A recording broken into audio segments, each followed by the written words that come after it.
Bonjour, Daniel Chomette, on vous retrouve par téléphone et en direct, secrétaire général délégué du syndicat Unité SGP Police FO. Merci d'avoir accepté l'invitation ce matin. On imagine, là aussi, tout comme un bon nombre de Français ce matin, votre grande émotion, Daniel.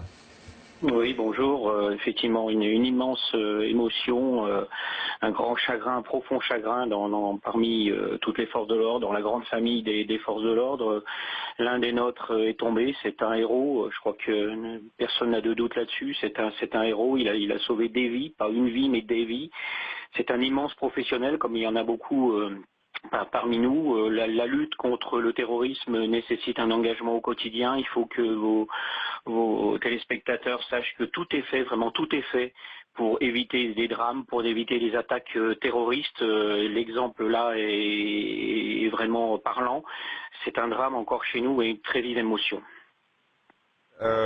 Chomette, secrétaire général, je le rappelle, syndicat SGP Police FO. Votre analyse ce matin est très intéressante parce qu'on parle souvent aussi des effectifs policiers, du manque de moyens. Parfois, ce matin, on ne va pas faire de polémique parce que ça ne sert à rien et c'est pas le moment. On aura du temps pour analyser beaucoup plus tard.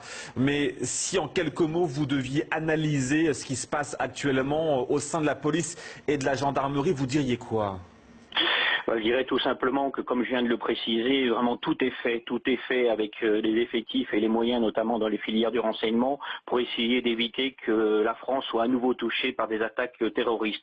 Le travail est immense, le travail est énorme et nous n'avons jamais dit que le risque zéro était en place. Ça, c'est sûr et certain. Il y a tellement de cellules dormantes, il y a au moins 15 000 pseudo-terroristes référencés en France.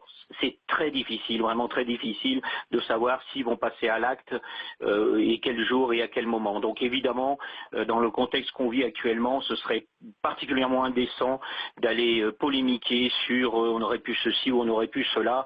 Je vous le dis encore une fois, les gardiens de la paix, les gendarmes font tout, absolument tout pour protéger nos concitoyens.